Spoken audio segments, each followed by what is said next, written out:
The Adventures of Pinocchio by Carlo Collodi. Chapter 25. If Pinocchio cried much longer, the little woman thought he would melt away, so she finally admitted that she was the little fairy with azure hair. "You rascal of a Marionette, how did you know it was I?" she asked, laughing. "My love for you told me who you were." "Do you remember? You left me when I was a little girl, and now you find me a grown woman. I am so old I could almost be your mother."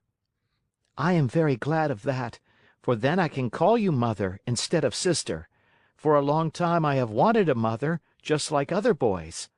But how did you grow so quickly?" "That's a secret." "Tell it to me. I also want to grow a little. Look at me.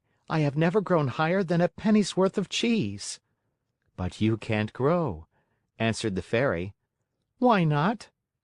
"Because Marionettes never grow. They are born Marionettes, they live Marionettes, and they die Marionettes." "Oh, I'm tired of always being a Marionette!" cried Pinocchio disgustedly. "It's about time for me to grow into a man as everyone else does." "And you will if you deserve it." "Really? What can I do to deserve it?" "It's a very simple matter. Try to act like a well-behaved child." "Don't you think I do?" "Far from it.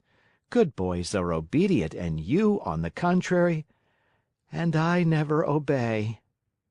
"Good boys love study and work, but you—" "And I, on the contrary, am a lazy fellow and a tramp all year round." "Good boys always tell the truth." "And I always tell lies." "Good boys go gladly to school." "And I get sick if I go to school. From now on, I'll be different." "Do you promise?" "I promise. I want to become a good boy and be a comfort to my father. Where is my poor father now?" "I do not know."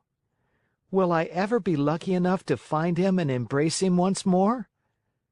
"I think so. Indeed, I am sure of it." At this answer, Pinocchio's happiness was very great. He grasped the Fairy's hands and kissed them so hard that it looked as if he had lost his head. Then, lifting his face, he looked at her lovingly and asked: "Tell me, little mother, it isn't true that you are dead, is it?" "It doesn't seem so," answered the Fairy, smiling. "If you only knew how I suffered and how I wept when I read, 'Here lies—'" "I know it, and for that I have forgiven you. The depth of your sorrow made me see that you have a kind heart. There is always hope for boys with hearts such as yours, though they may often be mischievous. This is the reason why I have come so far to look for you. From now on, I'll be your own little mother." "Oh, how lovely!"